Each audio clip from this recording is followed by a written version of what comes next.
Olá, está começando o Senado Notícias. O plenário do Senado se reúne nesta tarde em sessão remota para votar uma medida provisória e 3 projetos de lei. A MP 996 de 2020 cria o programa Casa Verde e Amarela, em substituição ao Minha Casa Minha Vida. O projeto de lei complementar 247 de 2020 cria regras para que os estados voltem a pagar as dívidas com a União, que estavam suspensas em razão da pandemia da Covid-19. O projeto de lei 5.028 de 2019 cria a Política Nacional de Pagamento por Serviços Ambientais e o projeto de lei complementar 33 de 2020 cria o Marco Legal do Reempreendedorismo.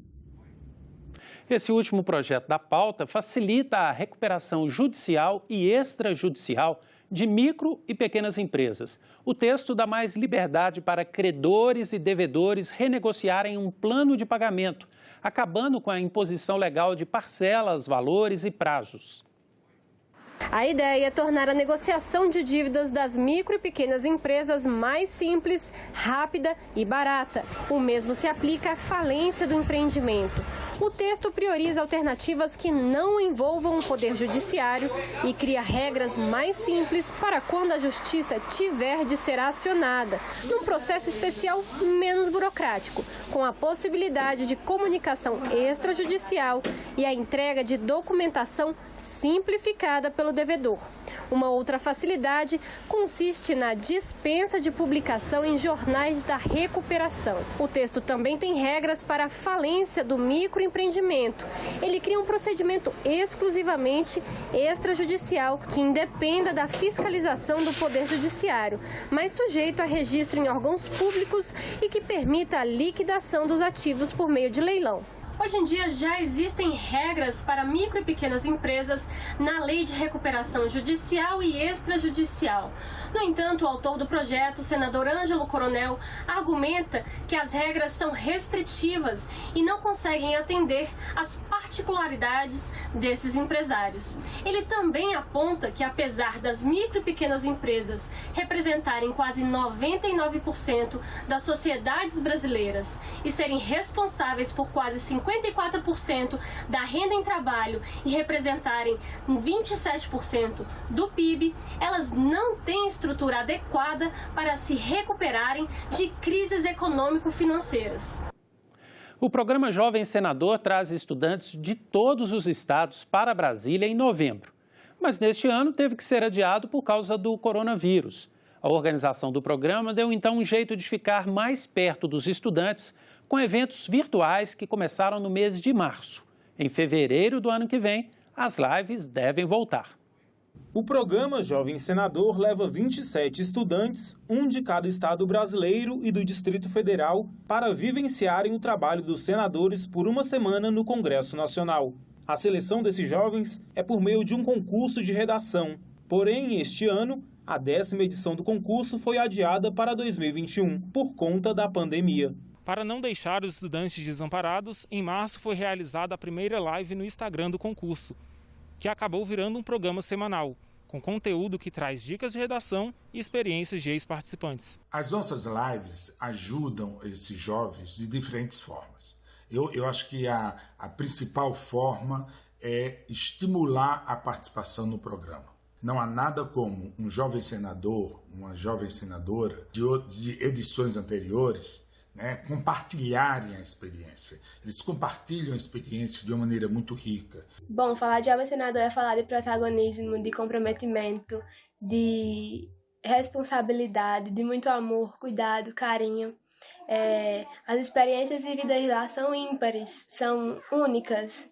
Uma outra forma que ajuda esses jovens estudantes é a parte didática, em que a gente compartilha conteúdos didáticos, traz especialistas para a live, para falar do tema da redação, que do próximo ano é a adolescência e o despertar para o exercício da cidadania.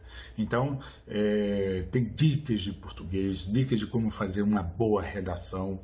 Quando eu recebi o convite para falar um pouco sobre a experiência, eu fiquei muito feliz, porque falar de jovem senador é motivo de alegria para mim, porque muitas coisas foram aprendidas lá e muitas coisas eu ainda venho aprendendo através das lives que estão acontecendo. As nossas lives são transmitidas por nossa conta no Instagram, @JovemSenador. Elas também são gravadas e transmitidas pelo Facebook. Na segunda reportagem da série O 5G e o Futuro do Brasil, vamos ver quando devem mesmo chegar as novas frequências de telefonia celular. A princípio, não será uma experiência para todos. Uma importante diferença entre o 5G e suas antecessoras na telefonia móvel é o acesso à rede dos objetos e dos equipamentos. As gerações anteriores eram baseadas na comunicação entre as pessoas. Mas isso já está acontecendo, as pessoas já estão se comunicando. Com o 5G vai ficar melhor. Essa nova rede foi concebida com ênfase na comunicação entre objetos. É a chamada Internet das Coisas. De repente, você não precisa mais ter a pessoa, o ser humano interferindo, por exemplo, numa decisão de compra, não é? A sua geladeira pode ter uma lista de compras e à medida que essa lista chega num determinado nível, ela pode solicitar automaticamente uma compra no supermercado, por exemplo. A gente não vai ter mais que enfrentar aquelas condições anteriormente em que você perdia a conectividade ou que você não sabia se os teus dados tinham chegado. O 5G ele vem para mudar tudo isso e dar essa rapidez e essa confiabilidade na conectividade atual. E quem não tiver acesso a um smartphone compatível com a tecnologia não vai ficar fora do 5G. Os dispositivos inteligentes, como roupas, calçados, vão estar à disposição nesse novo mercado que se pretende ver criado e a população vai usufruir desses benefícios. Além, é claro, dos benefícios de melhor desenvolvimento urbano que serão possibilitados com a internet das coisas. Isso é, aliás, uma questão importante. E você que tem um plano mensal na operadora e um celular 4G na mão? Com o 5G, não é como se tudo deixasse de valer do dia para a noite. A rede 4G ela deve continuar em uso durante muitos anos ainda, porque ela custou muito dinheiro para colocar aí, ela tem vários usos e ela é muito resiliente para outras coisas. Então o 4G e o 5G vão conviver, o seu celular não deve se tornar obsoleto tão rápido simplesmente com o 5G. O 5G deve movimentar as vendas de celulares para modelos novos que tenham esse tipo de tecnologia. Afinal, ninguém vai querer ficar de fora. Uma das políticas públicas que se visa implementar com o edital do 5G é exatamente ampliar a cobertura 4G no país. Hoje, essa cobertura está em pouco menos de 5 mil municípios e o objetivo é que seja ampliada para todos os 5.570 municípios, com estabelecimento de compromissos de cobertura para as prestadoras que se sagrarem vencedoras no leilão. O Brasil é um país extremamente desigual e se nasce a distância que separa os que têm acesso às oportunidades daqueles que não têm acesso, deve ser nossa prioridade absoluta, junto com a educação. Mas não tenho dúvidas de que temos que estar em linha com a evolução tecnológica para que não fiquemos para trás. Hoje nós temos um volume de brasileiros que já têm acesso a telefone celular expressivo. Com o passar do tempo, acreditamos que vai ser na mesma proporcionalidade. Mesmo partindo da estrutura que já existe do 4G, a rede 5G deve exigir mais antenas para assegurar um bom sinal. Para implementar uma tecnologia, leva-se tempo e requer muito investimento.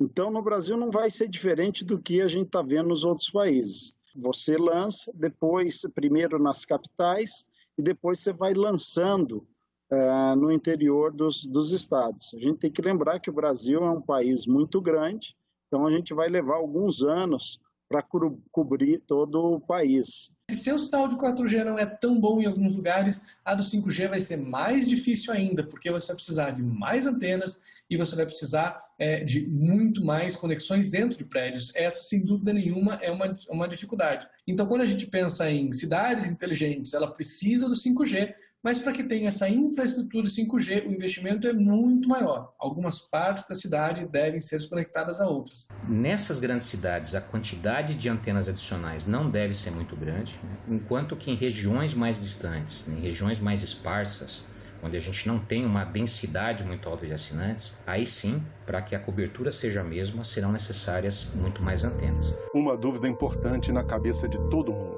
quando o 5G estará realmente disponível? 5G não é para agora nessa experiência para todo mundo, mas alguns vão ter contato com 5G antes. A gente já vê aí experimentos acontecendo dentro de indústrias, dentro de fazendas, aeroportos, shoppings. Alguns lugares vão começar a ter essa tecnologia, principalmente se eles precisarem conectar vários objetos.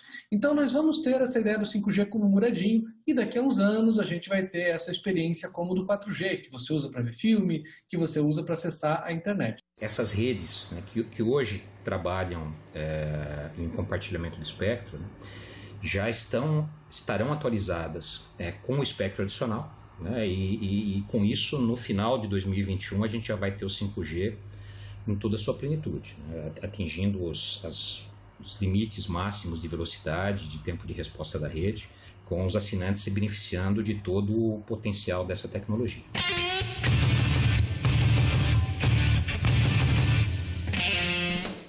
Nós ficamos por aqui. Você pode rever as reportagens desta edição na nossa página na internet, senado.leg.br/TV.